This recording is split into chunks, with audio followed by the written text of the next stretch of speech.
Hi everyone. Today we are going to discuss the first chapter of class 9, that is the motion. So in this chapter we will discuss the some topic like distance, displacement, speed, velocity, average speed, average velocity, acceleration, and at last we will discuss the equations of motion.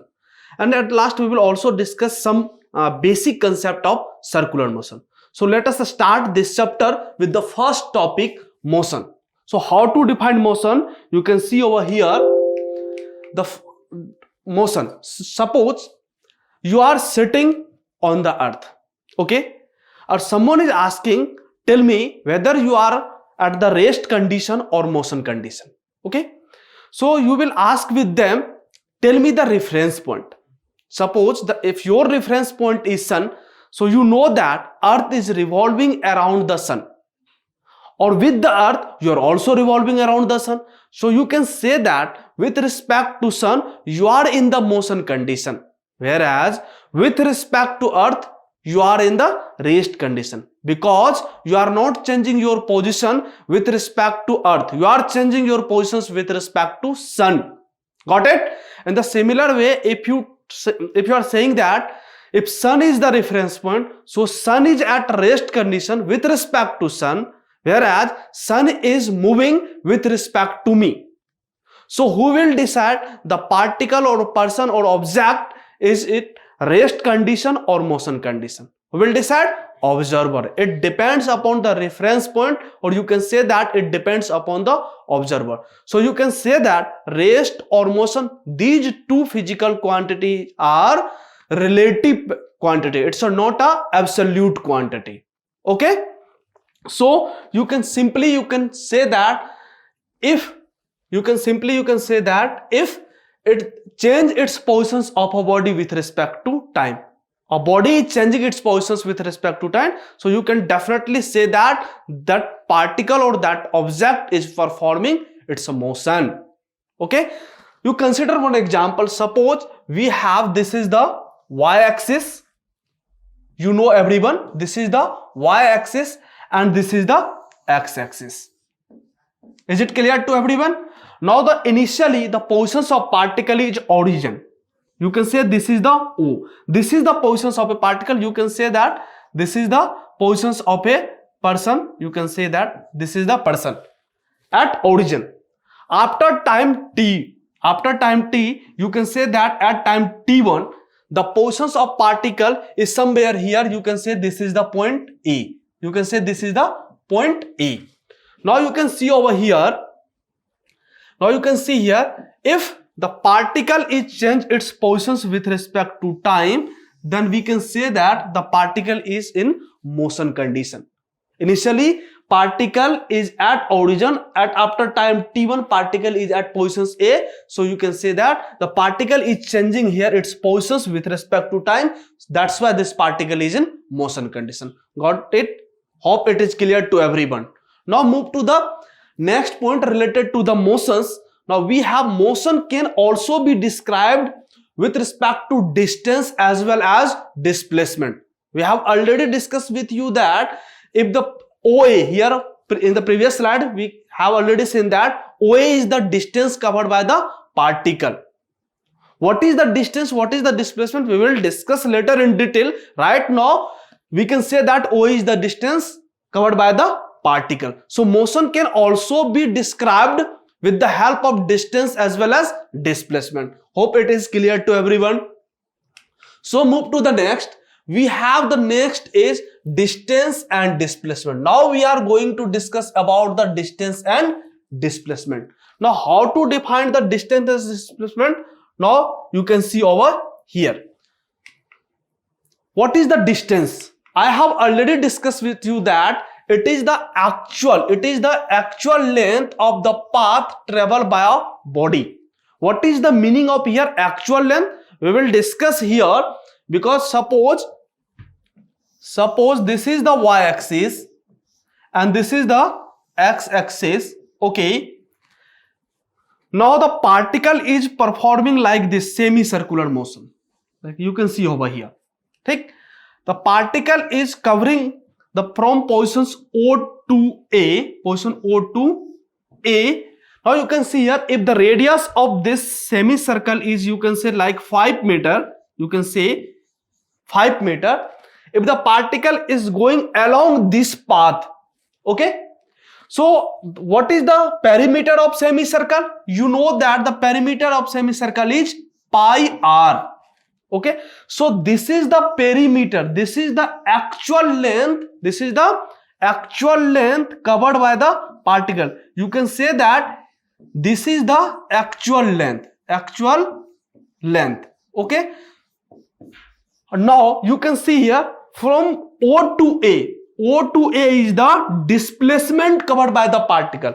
O to A is not a actual length, whereas this is the actual length. So distance is the actual length covered by the particle, whereas the displacement is not an actual length. It depends upon the final positions of particle and initial positions of particle. Okay, so now hope it is clear to everyone the meaning of actual length of path. Okay, so move to the next. Now, what is the SI unit of distance? The SI unit of distance is meter. It is measured by the meter in SI unit. और in CGS unit क्या हो जाएगा बच्चों? This is in centimeter. Okay. So move to the next point. It is the scalar quantity. It is the scalar quantity. What is the meaning of scalar quantity? Let us discuss. Before going to discuss about the distance and displacement, whether it is scalar or vector, so let us discuss what is the scalar or what is the vector. Okay, so everyone try to understand what is the vector or what is the scalar. We have two physical quantity, a scalar and vector. Okay, so how to define a scalar? Any physical quantity that has magnitude only. Okay, it does not depends upon the direction. You can say that such physical quantity are a scalar quantity. That means if you change the direction of a particle of velocity, you can say v, if its magnitude does not depend upon its direction, you can say that this is the scalar quantity. If the magnitude of a physical quantity depends upon the direction, that means its magnitude will change whenever the direction of particle will change. So you can say that such quantity are vector quantity. So vector quantity have both magnitude as well as direction, whereas in the scalar quantity has only magnitude. So you can see over here, if you want to measure the path of a length, you have required only just a meter. Does not require the direction, in which direction you are going to measure the length of the path. Just you need to, yes, this is the 5 meter, this is the 10 meter, this is the 15 meter. So here only magnitude is required. So you can say that the distance is a scalar quantity because direction is not required. Hope it is clear to everyone. Now move to the next point. Displacement. Now you can see over here how to define the displacement. I have already discussed with you that the displacement depends upon the final positions of a particle and initial position. So you can say that the shortest path, or you can say that the shortest length of the distance covered by the particle is nothing, it is a displacement. So displacement is the shortest length, whereas distance is the actual path length. Okay, I think it is clear to everyone. Now you can see here, it is the length of shortest path traveled by the body from its initial position to final position. I have already discussed with you, if a particle is moving on semicircular path, you can see over here, suppose this is the semicircular, if this is the semicircular, okay, if this is the O, that is the center, this is the path of a particle, A is the initial position, this is the, you can say that this is the initial position, this is the initial position, or this is the final position, this is the final position. So you can say that this is the initial position and this is the final position. Okay, this is the distance, or whereas this is the displacement, because this is the shortest path. Okay, I think hope it is clear to everyone. So move to the next point related to the displacement, whether it is a scalar or vector. It is measured by meter. The unit of displacement is same as the unit of distance, because both are length. One is the actual length or another one is the shortest length, but both are the length na. That's why the unit is meter. Now what is the scalar or vector? Tell me. This is the vector quantity. This is the vector quantity. Please focus on this point. This is the vector quantity. Displacement is a vector quantity because it depends upon the final positions. So you need to mention it's a final position, whether it is in east direction, it is west direction, or north direction, or south direction, or in other terms in I cap, j cap.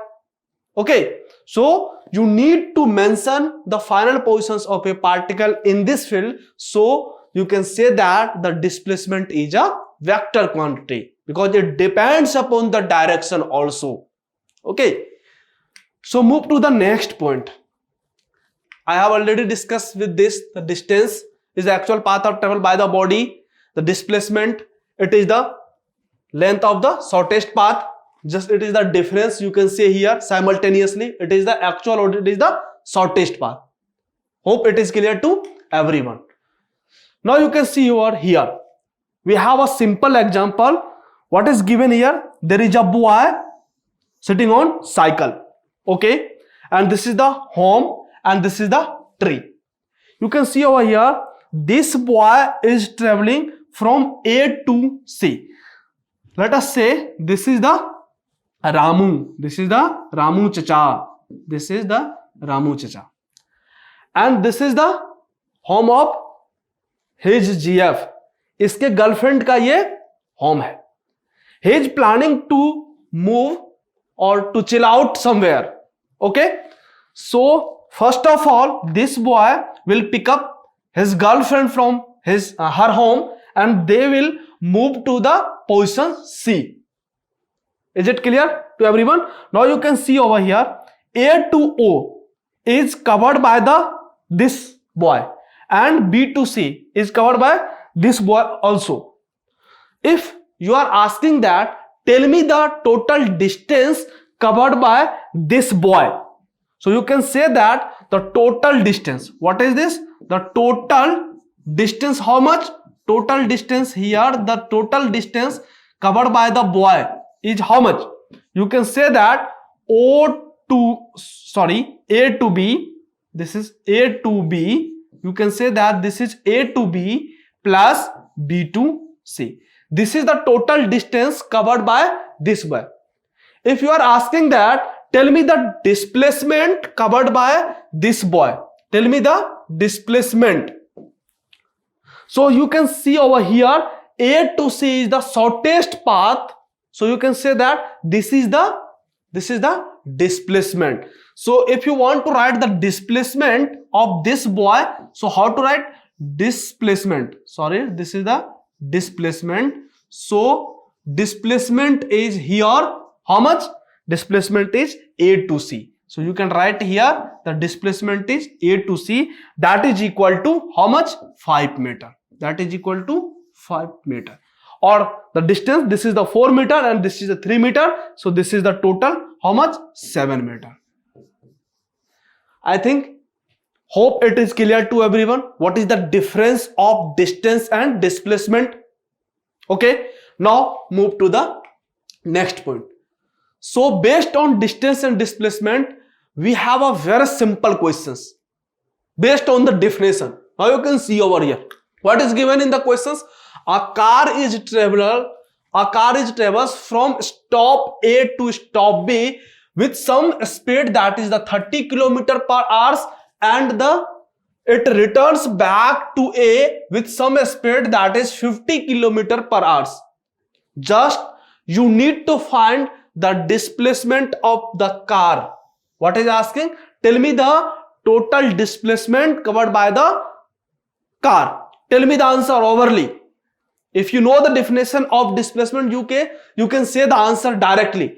What is given? Here given is that, what is given? If this is the positions of A, of car A, and this is the positions of B, let us suppose car is traveling initially from A to B. Okay. Now again car is returned back. Car is returned back from B to A. That means the initial positions of car A is A and the final positions of car A is A. You can see here the initial and final positions of car is same. If the initial and final position is same, so you can say directly that the displacement is 0. So answer क्या होगा बच्चों? Answer is 0. 0 meter. Here 0 meter. Because this initial and final positions of particle is same. So move to the next topic. So what we have the next topic?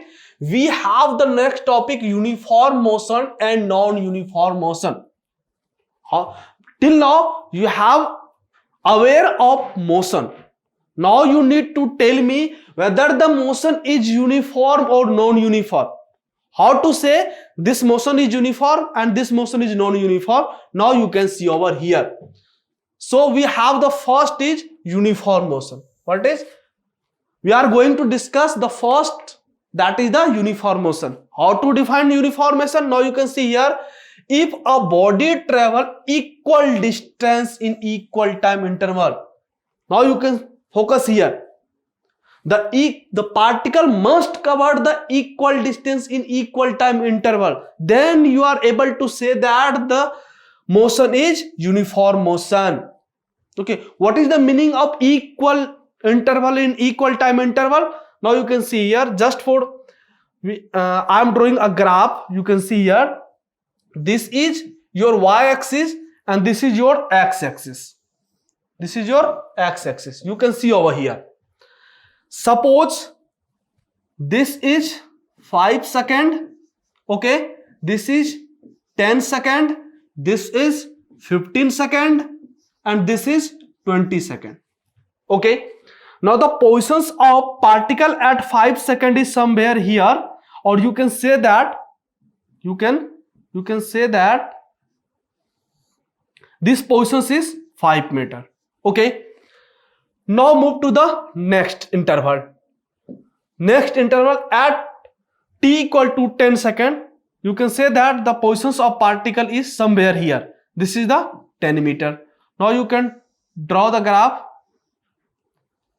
or you can say that this. Okay. In the next interval, you can say that this is the. Okay.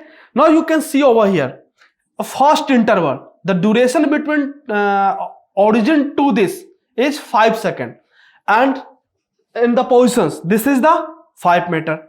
In the next 5 seconds, the particle is also moving with the 5 meter. In the next, here the time is changing by the 5 unit, or position is also changing with the 5 unit.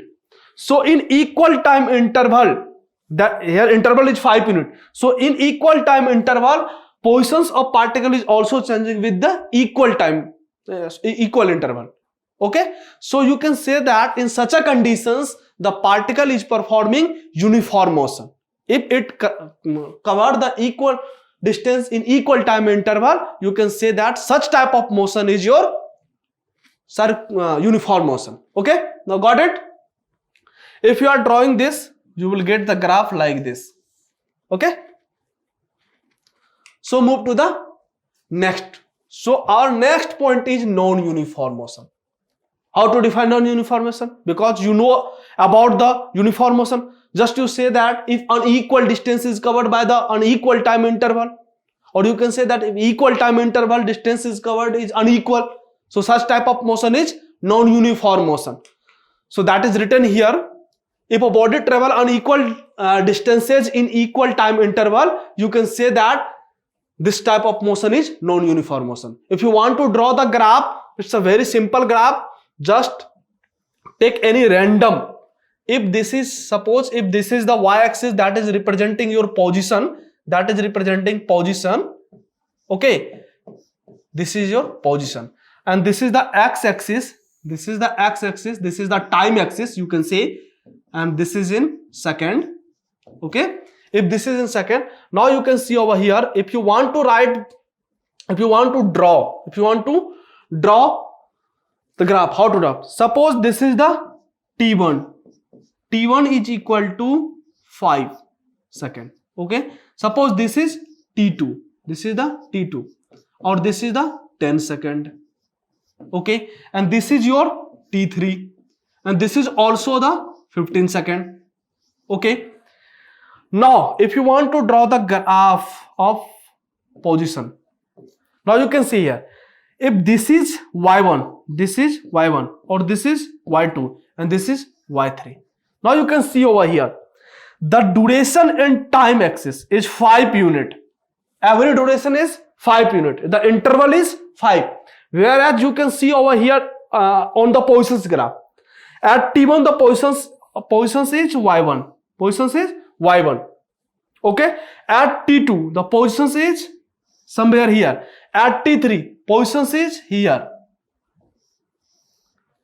Now you can see here, in equal time interval, the distance covered by the particle is unequal. So such type of motion is non-uniform motion. Hope it is clear to everyone.